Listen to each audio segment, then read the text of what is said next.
Em, ¿Cuál es el preámbulo que daría paso a esta multitud de generaciones que estamos conviviendo? Bueno, pues yo quisiera empezar por el paradigma Kotler, ¿no? Yo creo que todos los que nos apasiona el mundo del marketing hemos visto cómo ha habido una evolución desde el marketing 1.0 hasta el actual. La última obra de Kotler es el marketing 6.0.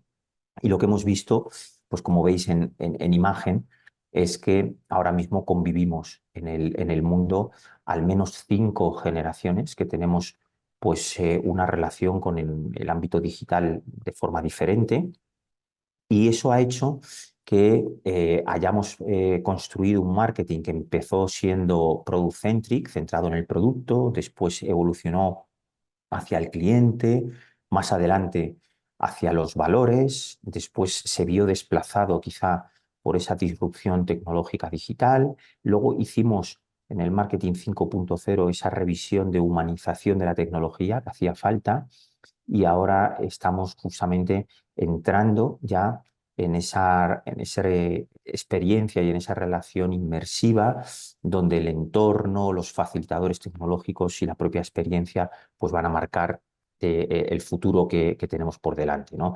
5 generaciones desde Baby Boomer, Generación X, Millennials, Centennials, Generación Alfa, que como veis lo que nos caracteriza es un poco la fecha de nacimiento. Los baby boomer hasta el 64, la generación X pues estarían hasta los 80, entre los 80 y finales de los 90 los millennials, a partir de los 90 hasta el 2010 centennial o generación Z, y desde el 2010 en adelante la generación alfa. 5 generaciones conviviendo en un ámbito que ha pasado de ser mercados homogéneos a después heterogéneos, y ahora vamos hacia mercados atomizados, mercados prácticamente individualizados, y eso es posible por el gran desarrollo tecnológico. Bien es cierto que esta evolución ha sido muy rápida y probablemente nos está costando asimilarla, y no es, los estados no se están reemplazando entre sí, sino que conviven. Y ahora quizá lo que notamos en la atmósfera es que predomina en cierto modo una radicalización, una polarización de opciones, ¿no? Tanto en el mundo del trabajo como en la ideología, como en los estilos de vida o como en los propios mercados, ¿no? Las opciones intermedias parece que se desdibujan y se pronuncian más las opciones extremas, donde marcan las líneas de contorno en las cuales los individuos nos movemos. Cuando hablamos del cliente, hasta ahora lo habíamos hecho dando por hecho que en el cliente predomina la esfera humana, ¿no? El factor humano. Y nos encontramos, sin embargo, pues con este experimento que yo sigo atentamente, que es el de Neuralink, patrocinado y promocionado por Elon Musk, que busca conectar nuestras capacidades cognitivas, nuestras capacidades psíquicas, con una computadora, de tal manera que la interrelación entre el hombre y la máquina sea cada vez más inclusiva, sea cada vez más integrada. Y estamos en ese punto, estamos en un punto apasionante, porque es un desafío incluso a la naturaleza humana, y por eso hablamos en muchos casos incluso de singularidad. Bueno, ¿a dónde nos va a llevar esto? Es difícil de prever, pero sin duda confirma esa aceleración que estamos viviendo, y esa difícil gestión muchas veces de lo que llamamos el cliente digital, ¿no? Al que nos referimos de una manera muy, muy fácil, pero que quizá presenta desafíos mucho más complejos de los que pensamos. Desde un punto de vista generacional, me parece interesante, ¿no?, que planteemos, que pongamos en perspectiva eh, qué perfil tiene el planeta, ¿no? Actualmente podemos decir que hemos ya pasado los 8.000 millones de habitantes, y de esos 8.000 o billones americanos, de esos 8.000 millones de habitantes, más de 5.000 están representados por personas que pertenecen a la generación millennial, generación centennial y generación alfa. Es verdad que nosotros vivimos en unas sociedades desarrolladas y muchas veces extrapolamos nuestra vida y pensamos que si nuestra vida es digital, el mundo es digital. Pero no debemos olvidar que, según los últimos estudios de We Are Social 2023, todavía en el mundo solamente el 64-65% de la población está en Internet. O sea, por tanto, hay un 30 y tantos, 35% de la población mundial que todavía no conocen Internet, o bien porque no tienen la conectividad, no tienen los dispositivos o no tienen el know-how incluso pues, para poder disfrutar de este entorno, ¿no? Por tanto, estamos en un mundo que va muy rápido hacia adelante, pero que todavía no es inclusivo al 100%. ¿Y cómo nos afecta el que el mundo cada vez es más joven desde el punto de vista digital? Bueno, pues yo diría que nos afecta por la relación que estamos teniendo con la tecnología. Muchas veces los wearables son la punta de contacto con la tecnología. Y me gustaría poner el foco, como veis en pantalla, en el mundo del gaming, ¿no? El mundo del gaming ahora mismo se ha convertido en la industria de entretenimiento por antonomasia a nivel mundial. Si cualquiera de nosotros visita el Mobile World Congress en los últimos años, y yo he tenido el privilegio de poder hacerlo, con los ojos de una generación X como la mía, esta es la aproximación que yo tengo normalmente con el mundo del gaming, ¿no? Para mí el mundo del gaming es un mercado, es una industria donde se fabrican dispositivos y lo importante es que las compañías compitan en ese mercado para tener la mayor cuota posible en esos dispositivos. Y hemos visto que estos dispositivos han ido evolucionando pues desde las primeras consolas, después eh, saltamos a las prestaciones de los móviles, ahora estamos en un mundo de wearables muy cercanos a todos los sentidos sensoriales, no solamente vista, oído, sino también incluso tacto. Y por tanto, es muy fácil dimensionar mercados de wearables de esta manera. Pero esto es la percepción que tiene un sujeto como yo, de la generación X, probablemente relacionado con el mundo de la empresa, donde los mercados son medibles, donde lo importante es hacer seguimiento de las transacciones y al final ver pues, que todo tiene un número de unidades que con un importe determinado te da un valor de mercado. Sin embargo, lo que podemos ver es que esos 5.100 millones de personas que forman parte de esas generaciones millennial, centennial y alfa no ven el mundo del gamer con los mismos ojos.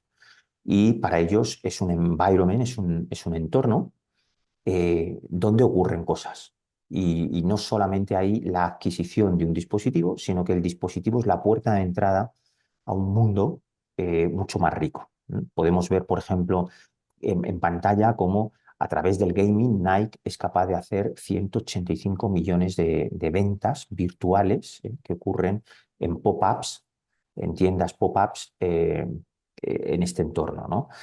Podemos ver hace poco en prensa que Madonna presumía de haber hecho un concierto en Brasil con más de 1 millón de asistentes. Bueno, pues en el mundo del gaming, en Fortnite, que es un videojuego de cabecera, en el desarrollo de este entorno, podemos ver cómo 78 millones de personas han sido capaces de atender a un concierto. O podemos ver cómo el mundo del gaming no solamente entusiasma a las personas que lo practican y que juegan, sino que incluso 2,4 millones de personas pasivamente disfrutan viendo a otros jugar. Por tanto, se ha convertido no solamente en sujeto, sino también en objeto de observación. En muchas disciplinas, el mundo del gaming se ha convertido en un campo de entrenamiento que permite desarrollar capacidades de toma de decisión rápidas, de percepción, de, de- de ser capaz de utilizar KPIs o indicadores para hacer una valoración de conjunto de forma sintética. Y además se ha convertido en una comunidad. De esos 8.000 millones de personas que hay en el mundo, más de 3.000 millones están insertos en esta comunidad a la que le inspira el amor y la pasión por los juegos, ya sea activamente jugando o, como veis, de una manera más indirecta. Por tanto, los ojos de las generaciones, de las personas que habitan el planeta, hacen que los fenómenos digitales sean muy diferentes. Para unas generaciones, la economía digital sigue siendo una economía inspirada por las reglas del mercado y para otras generaciones, pues lo que vemos es que se insertan en ecosistemas y en esos ecosistemas ocurren cosas que son mucho más valiosas probablemente que la propia compra o intercambio monetario por los dispositivos. En este ámbito de comunidades ricas, ¿no? En lo que es la percepción digital de determinados fenómenos, se abre en paso también un nuevo concepto que es el de Digital Native Vertical Brands, ¿no? Son marcas que han nacido 100% en el ámbito digital, verticalmente digitales, que tienen un storytelling propio, son marcas que están definidas por un propósito, no están obsesionadas por presentarnos cuál es el producto, ni cuáles son los valores, ni cuáles son las visiones, ni cuáles son las misiones, sino que el storytelling tiene que ver con el propósito, ¿no? El para qué están y cuál es el deseo transformacional que tiene esa marca a la hora de interactuar con sus usuarios, ¿no? Están obsesionadas por el cliente, son marcas que han sido capaces de ver nuevos nichos de necesidad en esta riqueza, ¿no? humana que habita el planeta.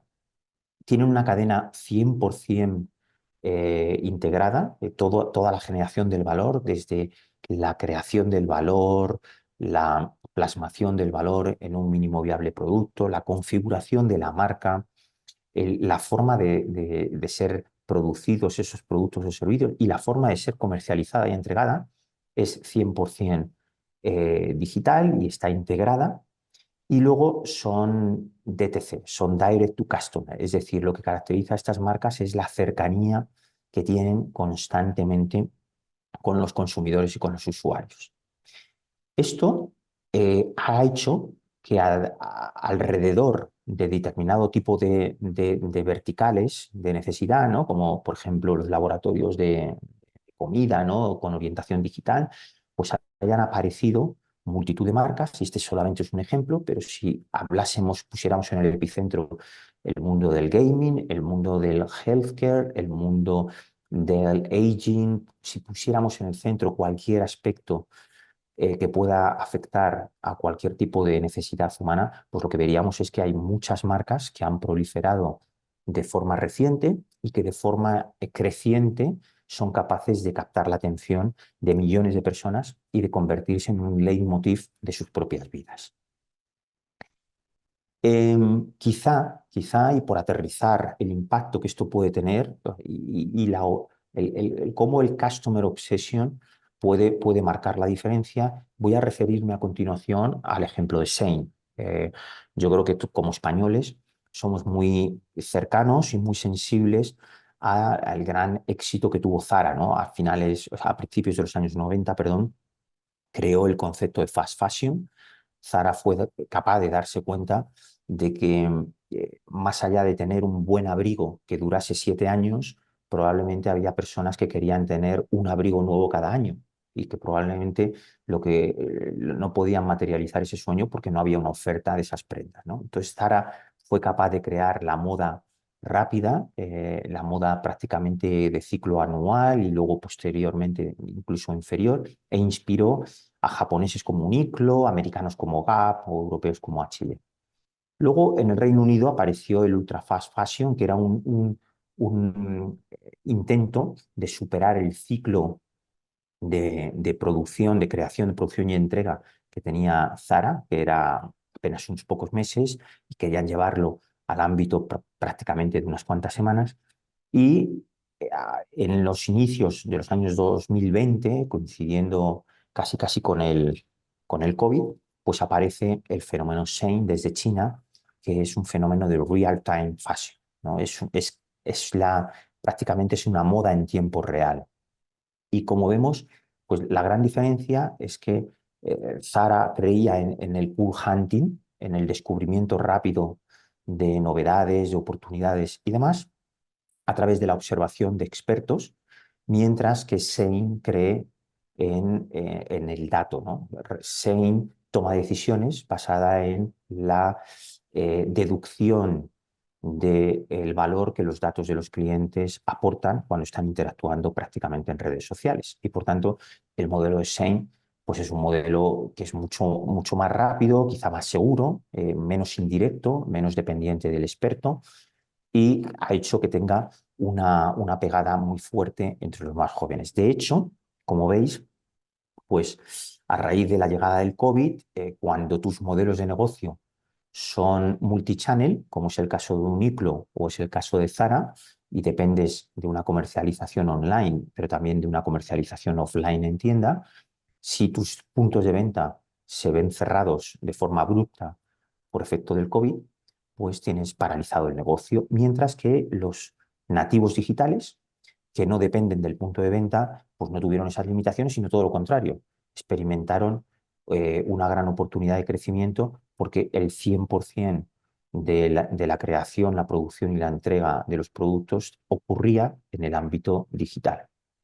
Y eso ha hecho que pues desde su origen, por ejemplo en el caso de Sein, desde el año 17 hasta prácticamente el primer trimestre del año 2024, pues lo que vemos es que en las dos tecnologías de aplicaciones, iOS y Android, lo que se observa en la gráfica en la izquierda es que los usuarios constantemente están descargando las aplicaciones de esta marca y a la derecha, si vemos una comparativa de la descarga de aplicaciones de Shein comparado con las descargas que pueda tener Zara, H&M o ASOS, pues como veis, a partir del año 2021, Shein está en una fase totalmente creciente y esa fase totalmente creciente le lleva prácticamente a liderar el mercado textil, ¿no?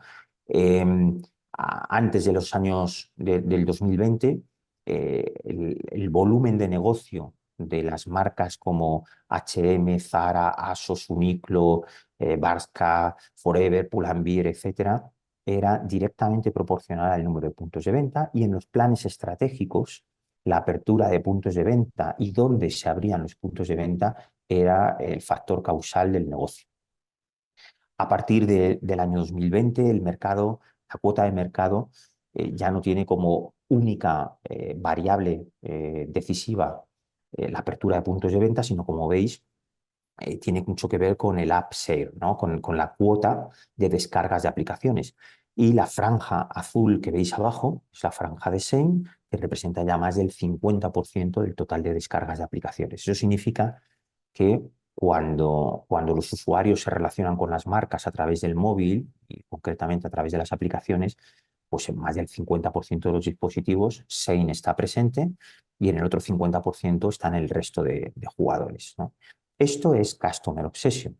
Esto es entender pues, que muchas veces se están produciendo cambios y esos cambios afectan no solamente al gusto del producto en sí, sino incluso al acceso a través de canales.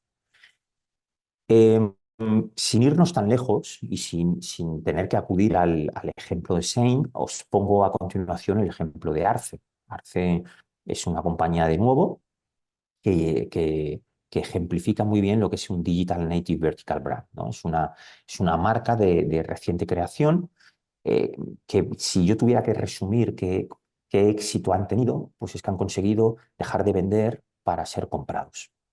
Han sido capaces de crear una comunidad, han sido capaces de tener un propósito.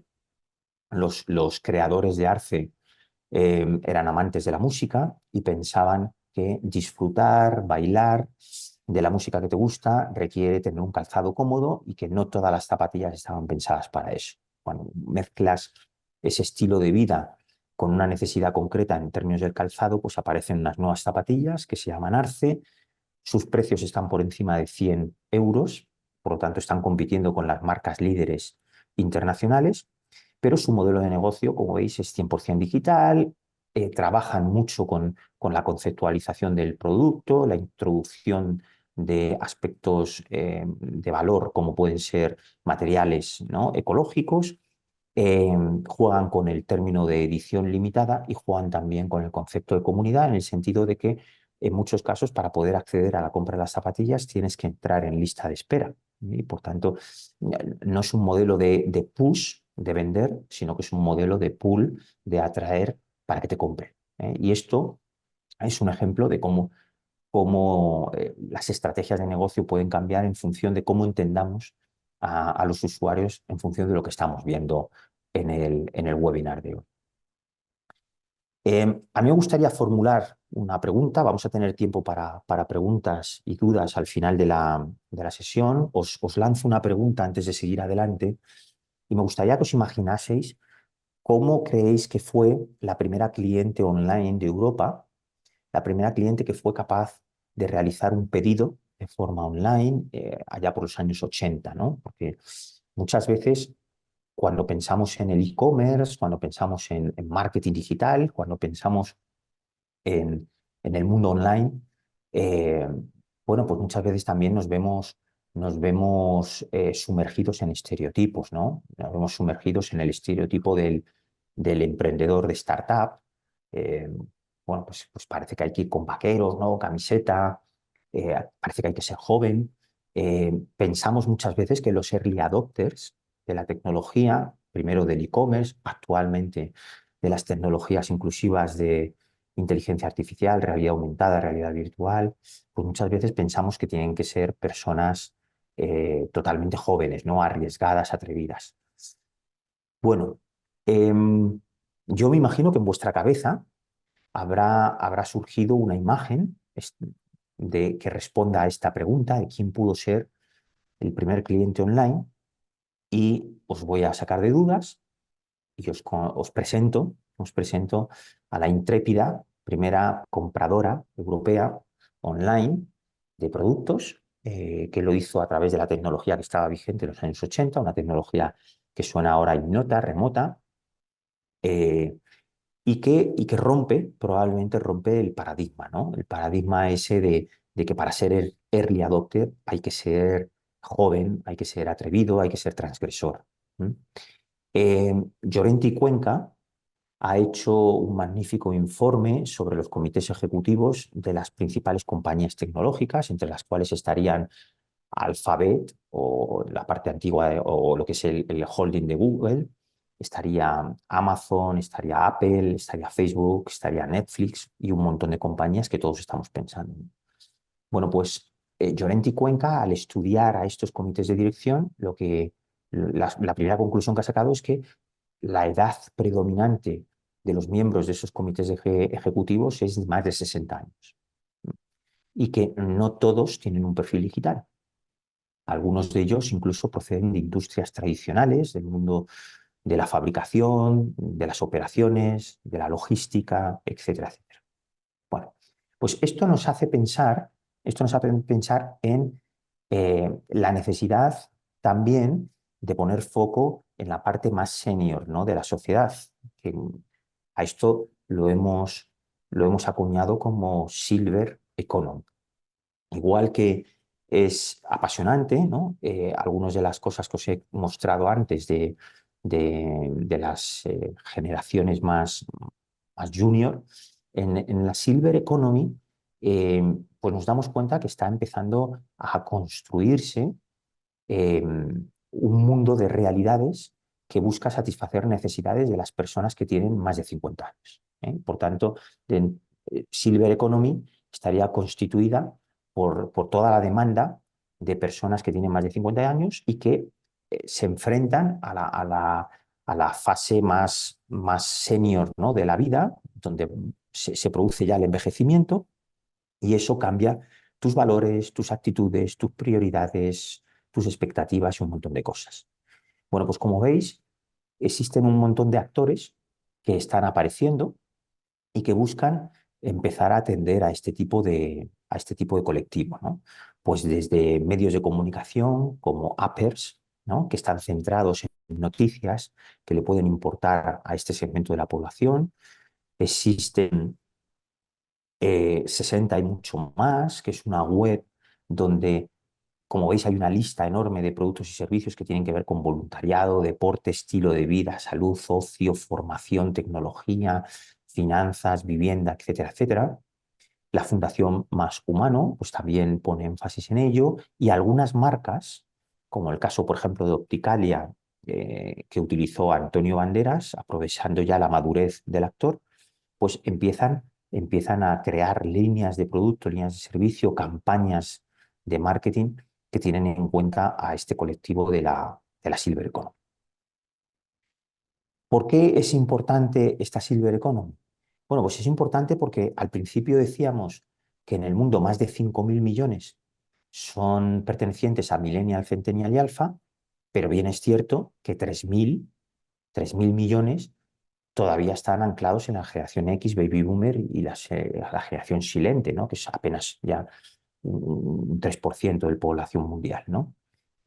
Una de cada cuatro personas en zonas como Europa y Estados Unidos van a tener más de 65 años en los años 50, ¿no? En 2050.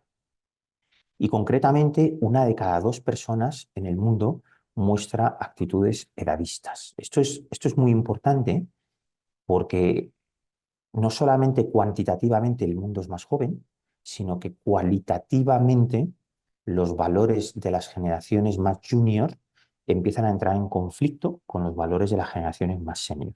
Y ese conflicto deriva a veces en unas actitudes un poco agresivas que llamamos edadismo. Tanto es así que dentro de la Unión Europea se ha puesto en marcha el barómetro 2023, 2022, 2021, que aborda el fenómeno de alguna manera, aborda este fenómeno de cómo gestionar pues, un colectivo que puede verse amenazado en ámbitos especialmente como el mercado laboral, ¿no? Donde en algunos casos estar en el mercado laboral o salir y volver a entrar en el mercado laboral a partir de los 50, pues resulta complicado. Y fijaos que más allá de los aspectos socioeconómicos y sociodemográficos, también estamos hablando de una necesidad que es la del marketing inclusivo.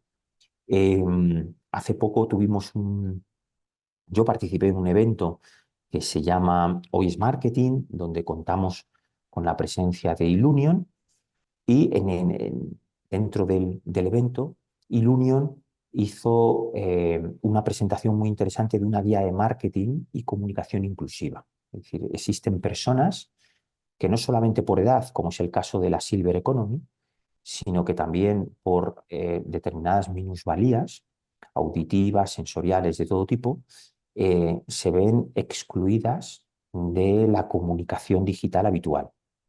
Si pensáis un poco en cómo nos relacionamos con el marketing digital es muy audiovisual y gran parte de lo que hacemos tiene que ver con una relación a través de la pantalla, donde los formatos de vídeo, los formatos de imagen, los banners, los displays, etcétera, están pensados para atender a personas con capacidades plenas sensoriales.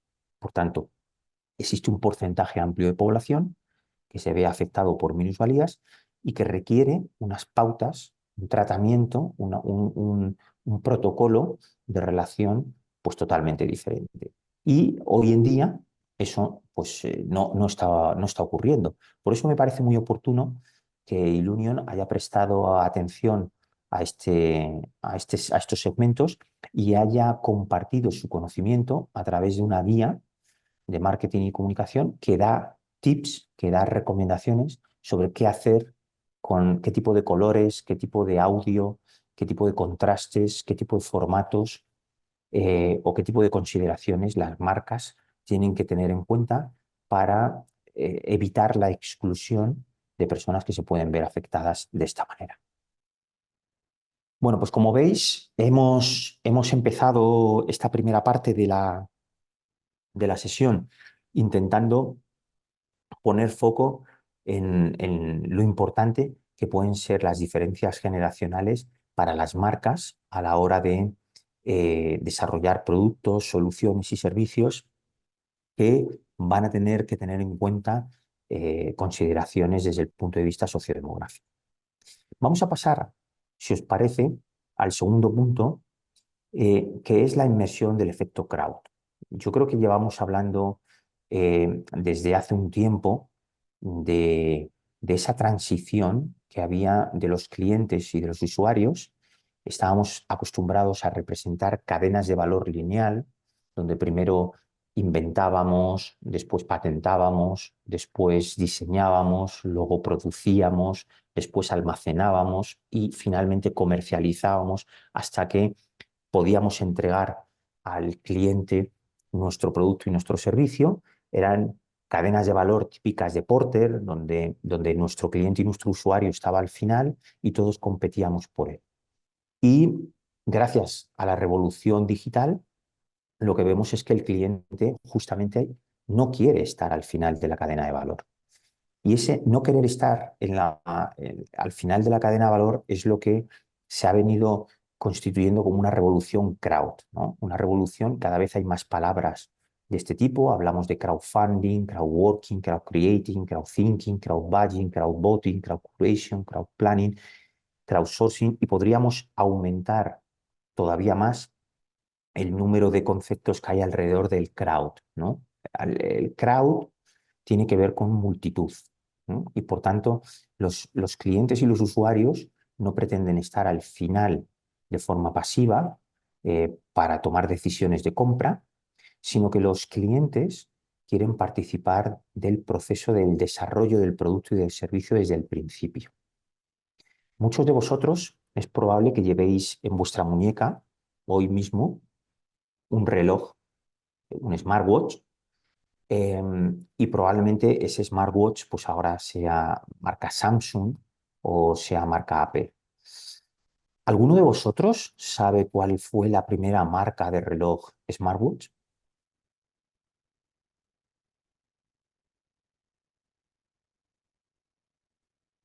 Me imagino que estáis pensando, no sé si habréis sido capaces de buscar alguna alternativa.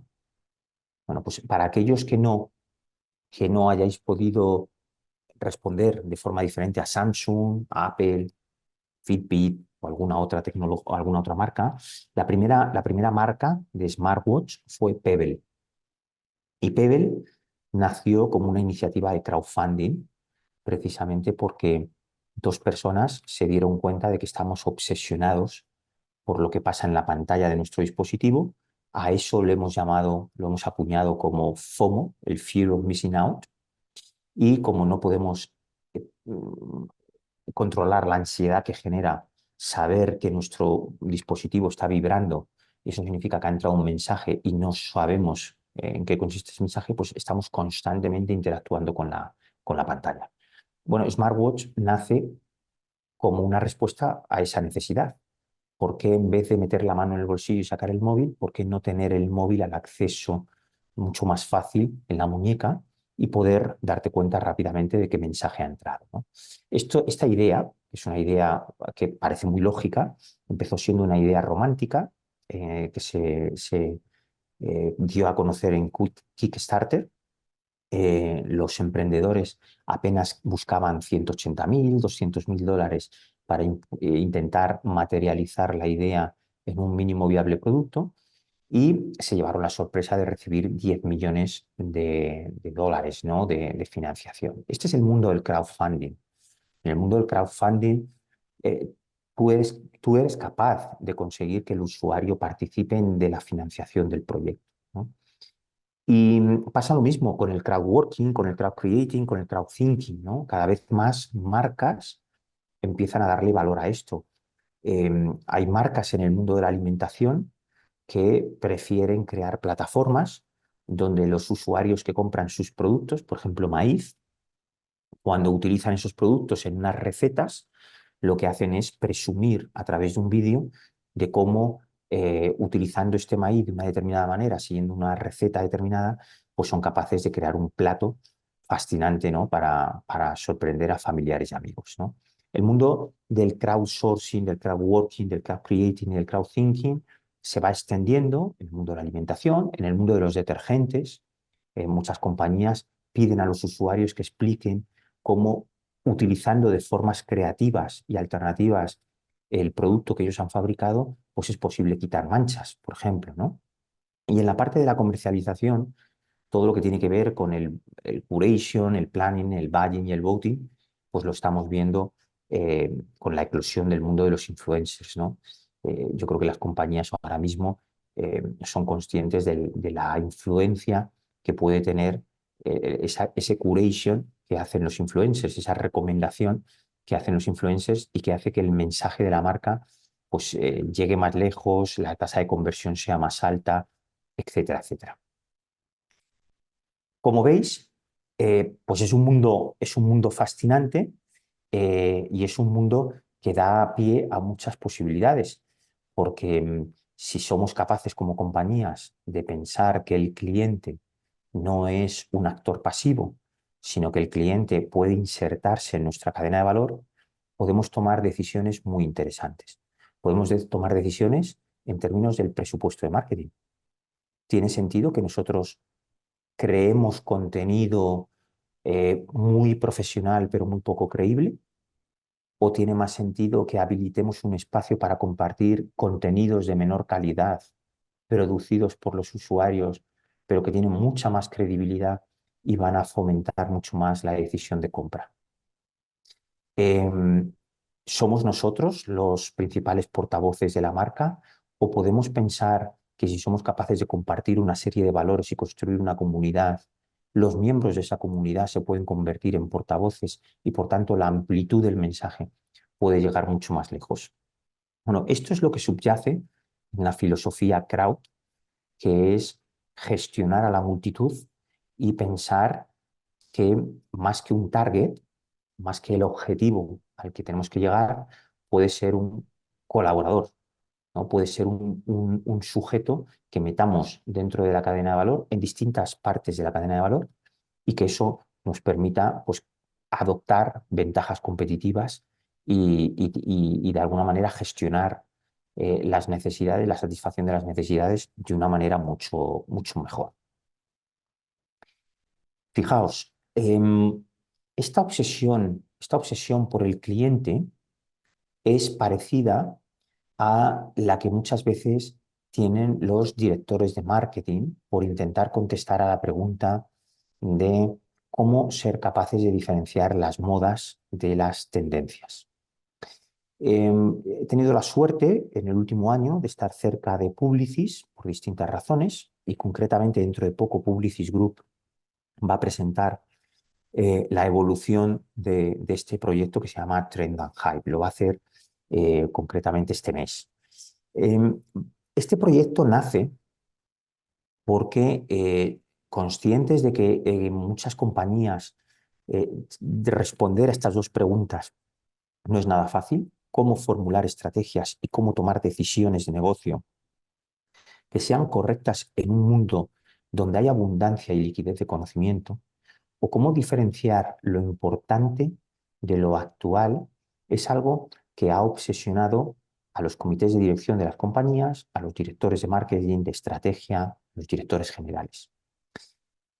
En el caso de Publicis, me parece interesante el esfuerzo que hicieron por intentar dar respuesta a esta pregunta mediante una creación de un algoritmo que se apoyaba mucho en el comportamiento de la masa, en el comportamiento de las comunidades.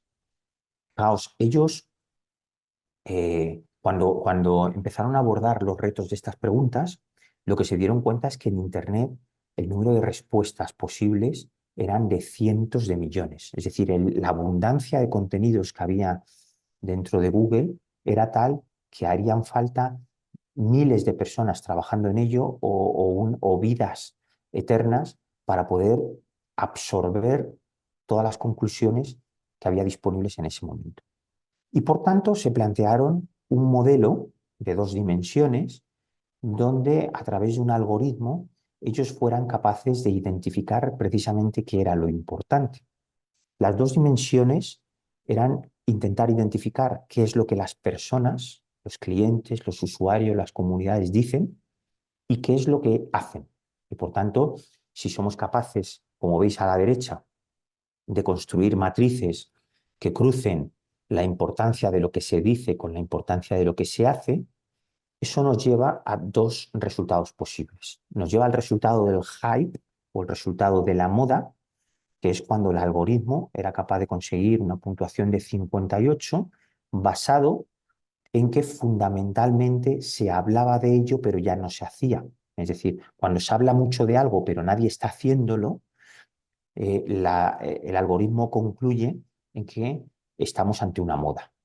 Sin embargo, cuando lo que observamos o lo que deducimos es que mucha gente está haciendo cosas, pero sin embargo se está hablando poco de ello, es que es algo ya interiorizado, ya es una tendencia, ya estamos instalados en ella.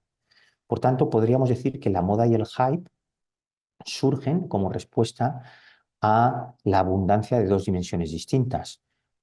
Más hablar de ello o más hacer. Y sin embargo, la confluencia de hablar y hacer es lo que marca los fenómenos importantes, que es cuando el algoritmo le concede pues, un ratio de 63. Bueno, eh, a mí este estudio me ha parecido interesante porque en el mundo abundan mucho los temas, los titulares, las noticias y demás, pero los resultados de este algoritmo nos han llevado a esto. Nos han llevado a que hay 10 fenómenos sociales que se pueden convertir o en moda o en tendencia y que son objeto de observación actualmente. En primer lugar, es hacia una virtualización total. En el informe de We Are Social que os hablaba antes, lo que se observa es que cada año el tiempo que pasamos en Internet crece y el número de instrumentos de Internet que utilizamos para satisfacer nuestras necesidades es cada vez mayor. Cada vez hablamos más de smart home, cada vez hablamos más de gaming, cada vez hablamos más de compra, cada vez hablamos más de cocooner, de la capacidad que tenemos de desde casa ser capaz de satisfacer todas las necesidades en vez de salir fuera. Lo que ocurre es que los productos, las soluciones, los servicios llegan hasta adentro. Estamos hablando de telemedicina para no tener que ir al médico. Estamos hablando de e-commerce para que los productos lleguen a casa. Estamos hablando del food delivery para que la comida llegue a casa, etcétera, etcétera. Por tanto, hay un efecto eh, creciente de la virtualización. Hay un consumidor comprometido, cada vez se habla más de la Agenda 2030, con toda la polémica que eso implica, cada vez hablamos más de la responsabilidad social corporativa en ámbitos amplios, cada vez hablamos más del cambio climático, es decir, hablamos de factores que tienen que ver con compromiso, más allá de las polémicas que puedan tener, cómo nos aproximamos a ello, pero cada vez hablamos más de compromiso, de sostenibilidad. Cada vez hablamos más de la experiencia. De hecho, Kotler os decía al principio que acaba de lanzar Marketing 6.0, que fíjate, tiene como foco la inmersión, la experiencia, el entorno, los enablers, ¿no? La combinación de las tres cosas. Y la experiencia importa mucho. El universo de uno, cada vez creemos más en la singularidad, cada vez ese marketing que empezó hablando de audiencias, después habló de segmentos, después hablaba de targets. Yo creo que ahora hablamos ya, la tecnología permite al marketing hablar de single customer view, permite hablar de clientes individuales y el marketing automation y la inteligencia artificial nos pueden permitir tratar a cada persona de una manera singular, de una manera única, ¿no? Sin tener que tener unos equipos que no puedan ser abordables, ¿no? Estamos viendo cómo también la relación con el contenido, hay una transformación que tiene lugar con la televisión cada vez es más digital, pero en general es una transformación sobre cómo interactuamos con el media, ¿no? Con el contenido. Y eso nos lleva también al escaparate, es decir, el propio ocio, el propio contenido de ocio se está convirtiendo en un escaparate donde poder satisfacer nuestras necesidades y por eso hablamos de shopping, stream shopping, social selling. No sabemos si estamos hablando de meter el e-commerce dentro de las redes sociales o que dentro del e-commerce estamos metiendo a los influencers desde las redes sociales, pero se está produciendo un fenómeno de hibridación que hace que el mundo del entretenimiento se esté convirtiendo en un escaparate, un escaparate de acceso a los productos y las soluciones. El mundo de la imagen, el mundo del display, el mundo de la pantalla está cediendo paso al mundo del audio. Cada vez las interfaces por voz son más frecuentes, tenemos las tecnologías de Amazon Echo, tenemos Alexa, tenemos eh, Google, etcétera, etcétera. Los influencers, hemos visto antes, ¿no? El crowd curation por autonomaxia ha evolucionado hacia, hacia los influencers, macro y micro, y de alguna manera pues son auténticos prescriptores que marcan la diferencia. Y todo ello también ha impactado en valores. Hay un replanteamiento vital, las personas piensan más en el sentido de la vida, y cada vez hay más también interacciones que tienen que ver con cuál es el sentido al que nos planteamos. Fijaos que para la generación baby boomer o para la generación X, el mundo laboral era probablemente la prioridad. Hoy en Estados Unidos se habla de la gran renuncia, de la capacidad que tienen 4 millones de trabajadores en Estados Unidos de renunciar a puestos de trabajo buenos, bien remunerados, simplemente porque no se alinean con el sentido de la vida que ellos quieren tener, ¿no? Y también hablamos de un bienestar que tiene que ver mucho también con la salud mental y con el concepto de la felicidad, ¿no? Cada vez estamos hablando más de esa economía naranja, esa economía en la que cada vez hay más tiempo y queremos que haya más renta, ¿no? Por eso hablamos también de la renta básica. Entonces, como veis, son 10 fenómenos sociales que están haciendo que esto que veíamos al principio de este epígrafe, que es el fenómeno crowd, pues cada vez tenga más importancia, ¿eh? El cliente ya no es consumer o prosumer, ya no es a ver cómo aprovechamos esas capacidades de conocimiento marketingiano, eh, o cómo insertamos de forma productiva al consumidor, sino que esto tiene un sentido, un propósito existencial mucho más amplio. Bueno, el siguiente punto de la sesión de hoy tiene que ver con que todo lo que os estoy planteando es un auténtico Big Bang de oportunidades. En la medida en que las compañías sean capaces de interiorizar que el entorno competitivo está cambiando, que la relación con el cliente está cambiando, que el mundo que tenemos hoy es un mundo en el que la tecnología ha provocado una gran aceleración.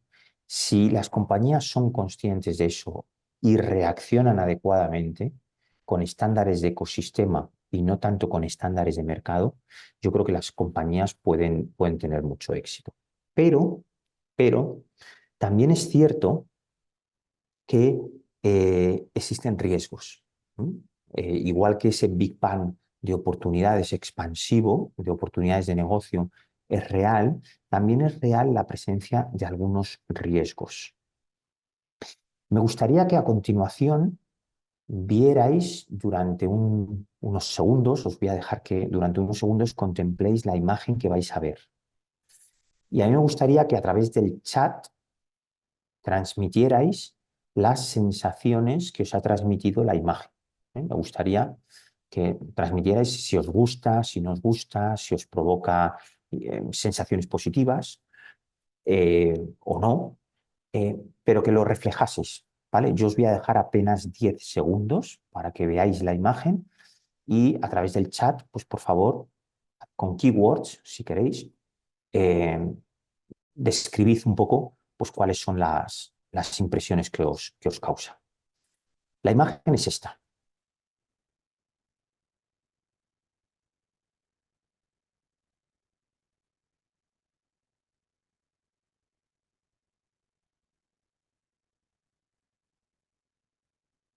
No penséis mucho, es simplemente el impacto visual que os ha producido.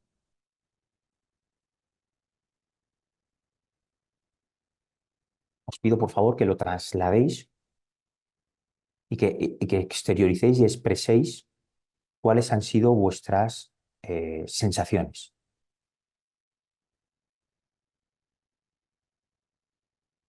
Si podéis hacerlo a través del chat,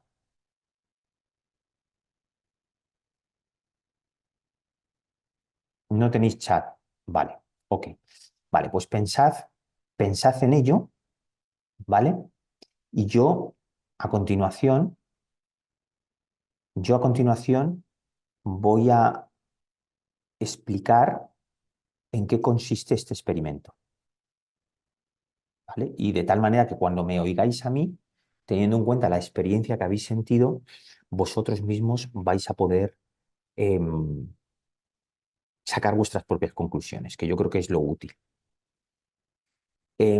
Fijaos, esta es una campaña real que realizó Audi. Probablemente en el equipo directivo de Audi, el briefing, el briefing fue algo así como lo que os voy a describir. La generación millennial está progresando en el mundo laboral, se ha insertado, ha empezado a ascender, a adquirir responsabilidades, el middle management empieza a ser pues una parte ya representada de alguna manera por vosotros, por esa generación millennial, y esta generación es muy aspiracional. Por tanto, eh, probablemente los fabricantes de Audi lo que querían era intentar dar respuesta a una generación muy aspiracional que probablemente le gusta el coche deportivo y que no tiene el poder adquisitivo todavía para poder comprarlo, ¿no? Por eso se presenta un vehículo con una carrocería rojo Ferrari, evocando, ¿no?, a rojo Ferrari, con cristales súper limpios, con una parrilla deportiva, con unas llantas, como veis, que evocan un poco a a la conducción deportiva, ¿no? Y junto al coche, que es el objeto del mensaje, hay una niña que evoca más aspectos familiares, ¿no? Por tanto, como vemos, pues es ese millennial, middle management que está empezando a constituir una familia, que querría tener un coche deportivo y no puede, pero que tiene una familia que tiene que atender, y de pronto un coche utilitario se convierte en la respuesta que puede tener al alcance de su mano, pues para conciliar sus responsabilidades familiares con la aspiración que tiene, ¿no?, de ese producto. Esta campaña fue retirada. Esta campaña fue retirada a las pocas semanas de empezar su comercialización en los canales, y fue retirada por la reacción que hubo, sobre todo en los canales digitales. El briefing es más o menos lo que yo os he descrito, pero la reacción de los usuarios no fue esa. Ellos no valoraron eso. Ellos lo que valoraron es que era de mal gusto utilizar a una niña en la comercialización de un coche. Había demasiado interés comercial en ello. La niña además era rubia. La niña llevaba un estilo excesivamente desenfadado, quizá para su edad. Además, estaba comiendo un plátano y eso podía tener incluso connotaciones sexuales. Bueno, estoy haciendo un resumen de cuál fue la reacción online que se produjo por parte de los usuarios cuando vieron esta campaña. Esa reacción online es muy diferente de la reacción offline. Es decir, las personas, cuando estamos tratando en el mundo offline, nos guiamos por protocolos de alguna manera de educación, y intentamos que, aunque no tengamos puntos de vista en común, pues intentamos buscar un consenso, ¿no?, aunque solo sea por educación, por respeto, ¿no?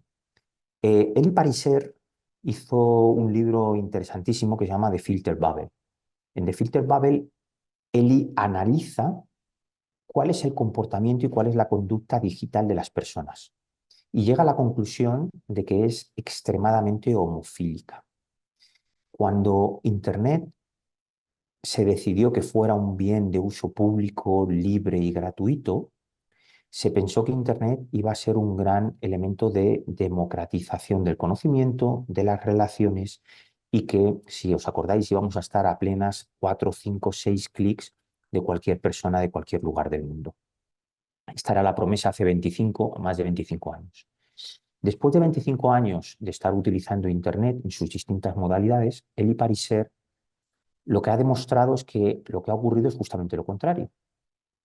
No hemos utilizado Internet para favorecer un consenso entre discrepancias, para favorecer el encuentro de personas diferentes, sino que Internet se ha convertido sistemáticamente en una herramienta de refuerzo de la personalidad.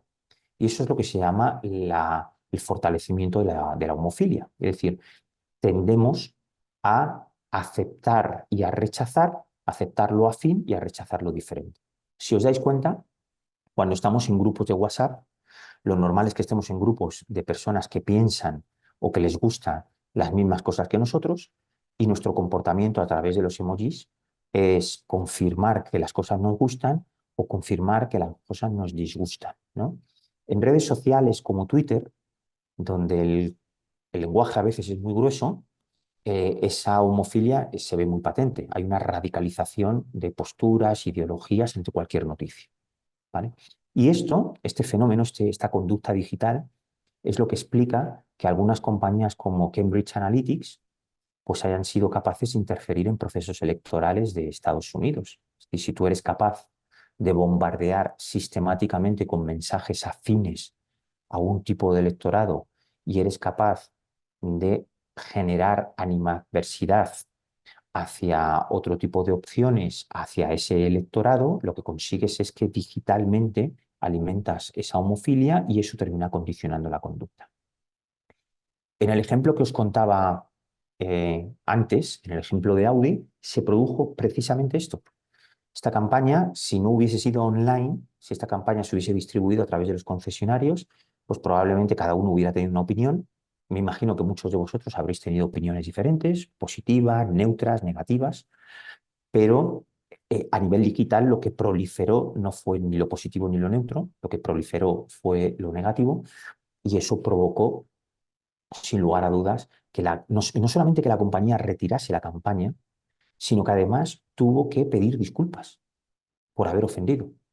Por lo cual, fijaos el plan de marketing y el plan de comunicación digital, lo que supuso. Primero inviertes en crear la compañía, el concepto, etcétera, la campaña, el concepto, etcétera, y después tienes que invertir en pedir disculpas y en haber creado justamente lo contrario, en vez de interés, casi negatividad hacia la marca. Eh, Compañías como BMW hace años tuvieron un diálogo muy acertado con los usuarios. BMW creó una gran revolución en la comunicación con este spot. Probablemente en la mente de muchos de vosotros automáticamente ha surgido el te gusta conducir, ¿no? Porque por primera vez una compañía se atrevía a comunicar sin enseñar el producto, sino transmitiendo una sensación. Esta sensación tendríamos que preguntarnos si hoy sigue siendo 100% válida. Y digo 100%, claro que sigue siendo válida. Claro que hay generación X a la que nos gusta conducir. Yo mismo me saqué el carnet de conducir a los 18 años y un día, pero me temo que mi generación tenía como prioridad aspirar a un vehículo propio y ser propietario de un vehículo, y las generaciones de ahora tienen opciones diferentes de movilidad, como el car sharing, el carpooling, el car riding, e incluso alternativas al vehículo, como pueden ser las bicicletas, los monopatines, los monociclos, etcétera, ¿no? Tanto es así que el te gusta conducir, yo creo que hoy en día lo cuestionamos, ¿no? Los coches cada vez son más apetecibles, cada vez hay más asistencia a la conducción, pero a nosotros cada vez nos gusta más estar pendientes de la pantalla. La IAB haya comunicado en uno de sus últimos informes que aproximadamente los internautas españoles estamos en contacto con los dispositivos 250 veces al día. Esto obviamente incluye los heavy users y los occasionals, ¿no? Pero estamos obsesionados. O sea, cada vez que el móvil vibra, cada vez que recibimos una señal de haber recibido un mensaje, necesitamos calmar ese FOMO, ese fear of missing out, y necesitamos de alguna forma pues, saber qué es lo que ha pasado. Y eso incluso lo llegamos a hacer cuando estamos conduciendo, ¿eh?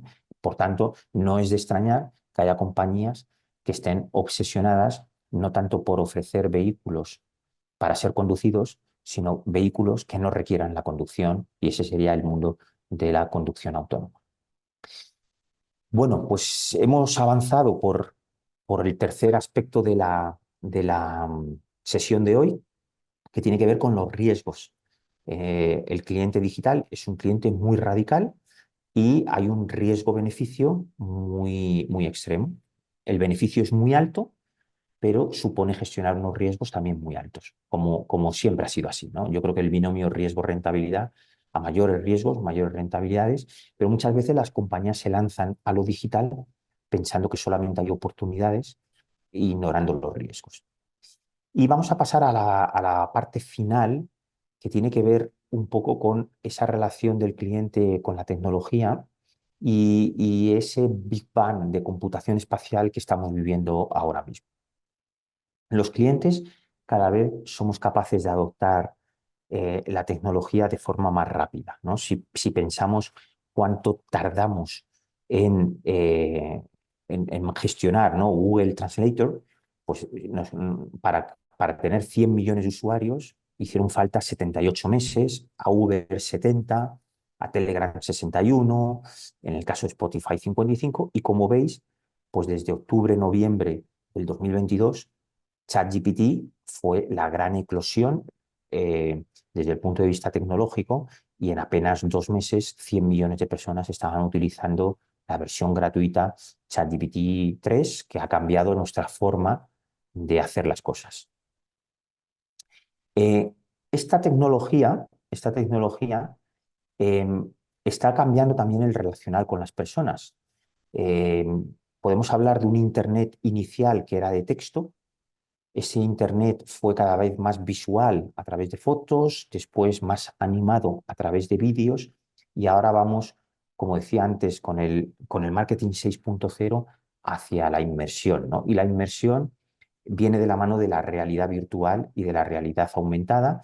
Yo creo que uno de los mayores impulsores de esta obsesión por el marketing inmersivo es Mark Zuckerberg, eh, que hace 2 o 3 años hizo una apuesta muy fuerte por el metaverso, quizá demasiado fuerte. Facebook está invirtiendo miles de millones en el desarrollo y la estandarización de qué es el metaverso, sin haber sido capaz todavía de crear un estándar, ¿no? Pero sí que es interesante ver qué es lo que ha pasado en la inmersión. Quizá por debajo del metaverso está la realidad aumentada y la realidad virtual, y lo que vemos es que desde el 2012 hasta ahora ha habido una evolución tecnológica y con dos drivers. Eh, una primera tecnológica es desde el inicio de las gafas Google, allá por el año 2012 hasta el 2024, en el que han aparecido las Vision Pro de Apple.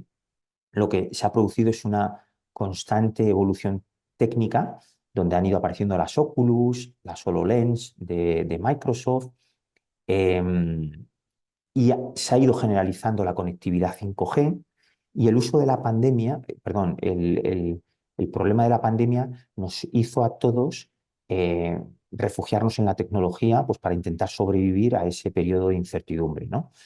Hoy, en el 2024, lo que vemos es que Google parece que está apostando por un estándar con sus sombras y sus luces, pero con un estándar de hibridación, ¿no? No es una realidad virtual ni una realidad aumentada excluyente, sino que la realidad física y la realidad virtualizada conviven de forma junta, y este es un fenómeno al que llamamos visión computacional, ¿no?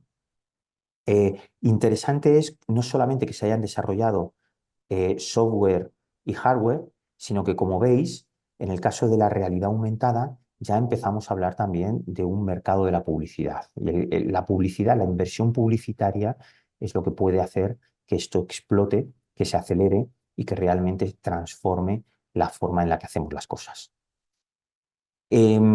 Además, esta tecnología nos ha llevado a que nos movamos desde una web 1, donde conectábamos a personas, a una web 2, donde conectábamos comunidades, y ahora estamos en lo que llamamos la web 3, que es donde no se conectan a las comunidades, sino que descentralizamos de alguna manera lo que somos capaces de hacer a nivel digital y a nivel web, y somos capaces en esa descentralización de crear las DAOs, ¿no? De crear organizaciones autónomas descentralizadas.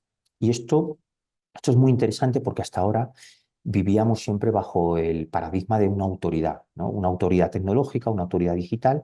Las DAOs lo que permiten es que las comunidades puedan ser sus propias autoridades.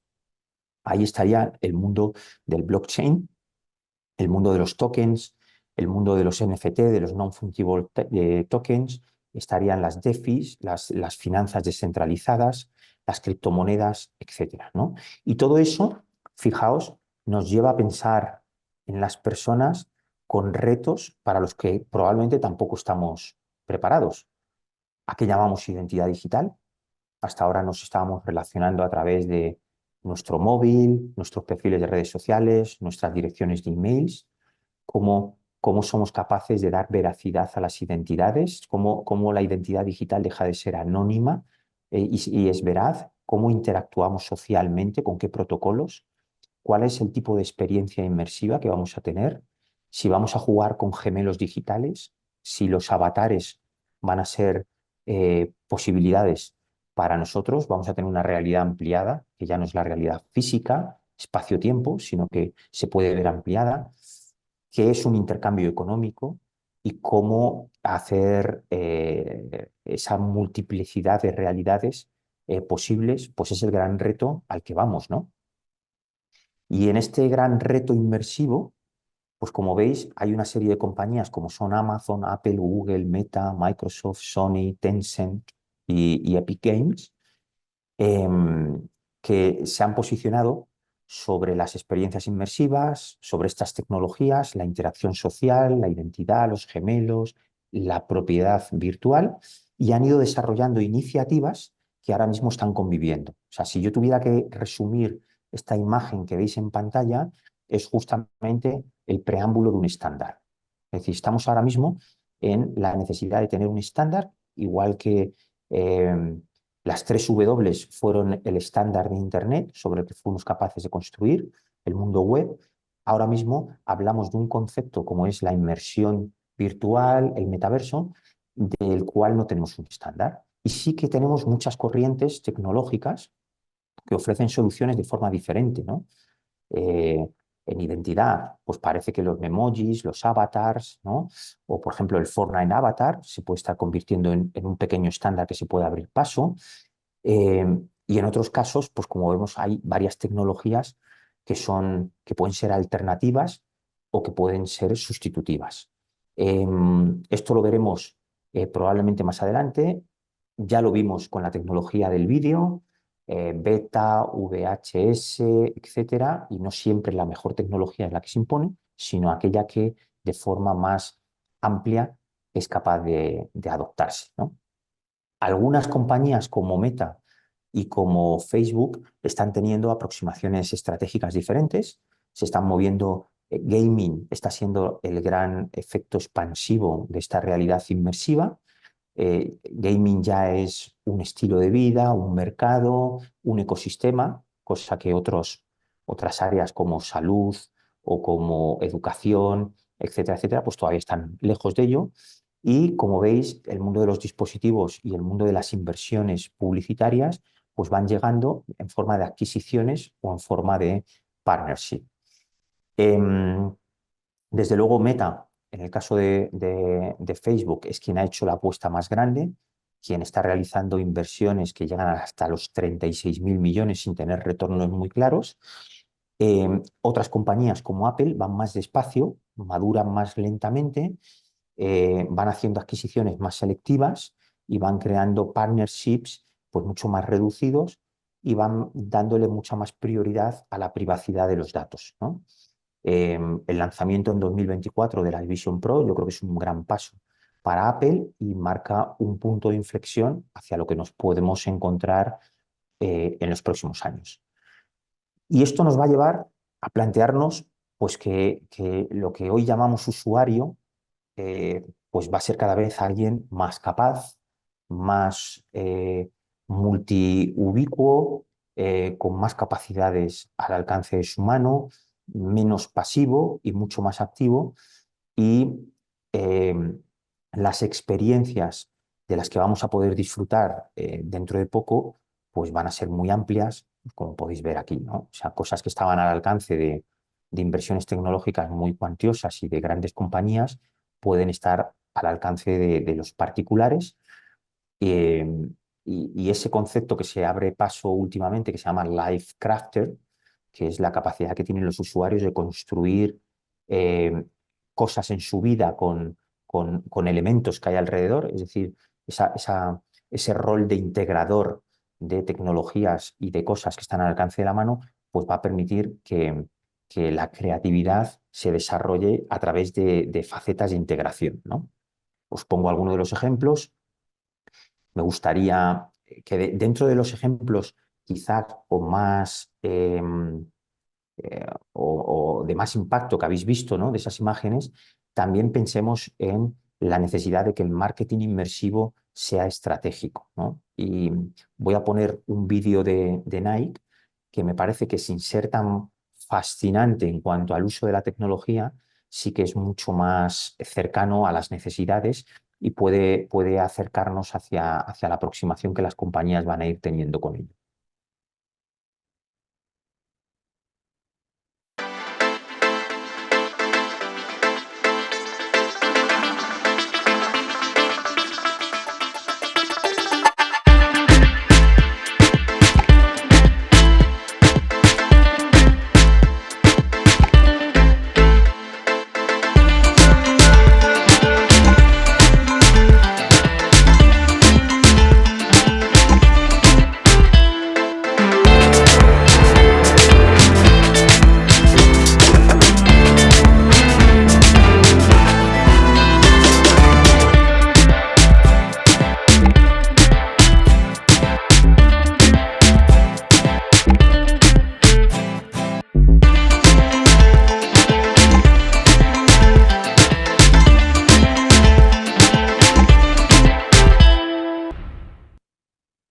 Bueno, fijaos cómo la inteligencia artificial, el Big Data, el Machine Learning, la realidad aumentada, etcétera, etcétera, cuando se integran al servicio de una solución que responde a una necesidad, pues tiene todo el sentido del mundo, ¿no? Ya no estamos hablando de ocio, estamos hablando de una experiencia totalmente diferente, unas posibilidades distintas, ¿no?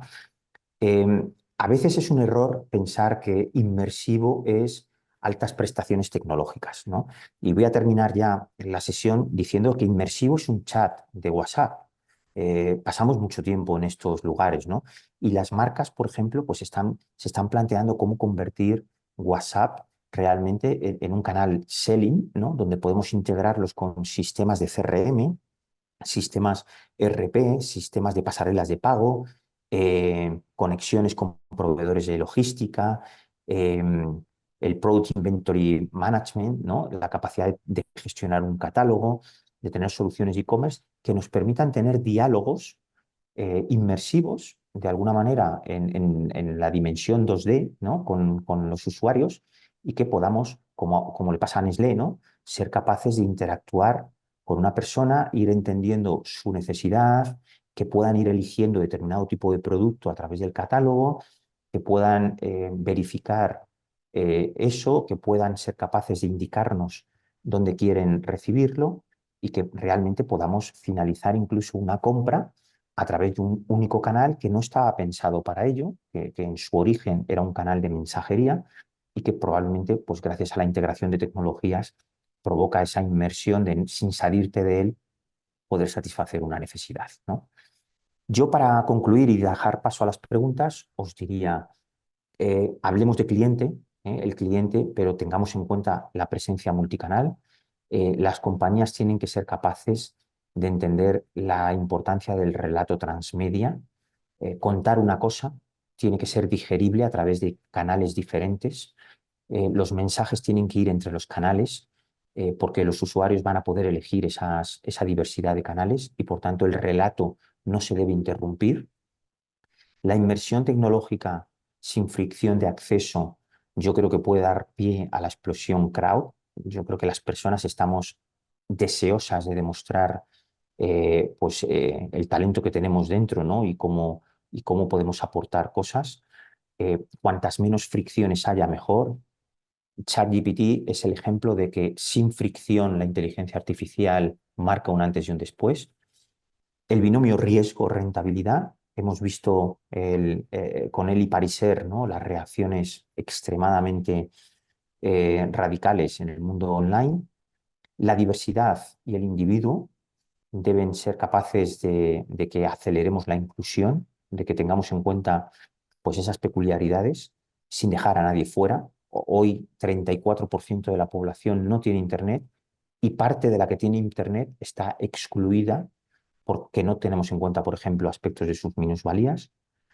La reinvención de la Silver Economy nos tiene que llevar a interesarnos por los dinkies, los double income no kids, la economía naranja, esa economía del ocio. Tenemos más tiempo y más renta, o necesitamos menos renta porque las cosas están más accesibles. El marketing digital va a ser más tecnológico y holístico. Cada vez hablamos más de CMTO, no tanto del tecnólogo y el marketingiano, sino del tecnólogo marketingiano. Y aumentan los riesgos de vulnerabilidad por efectos de las tecnologías, especialmente la inteligencia artificial nos ha superado, estamos intentando regularla, no sabemos cómo gestionar la identidad digital y a veces incluso podemos entrar en alguna crisis de valores, ¿no?, del humanismo, como hemos visto antes.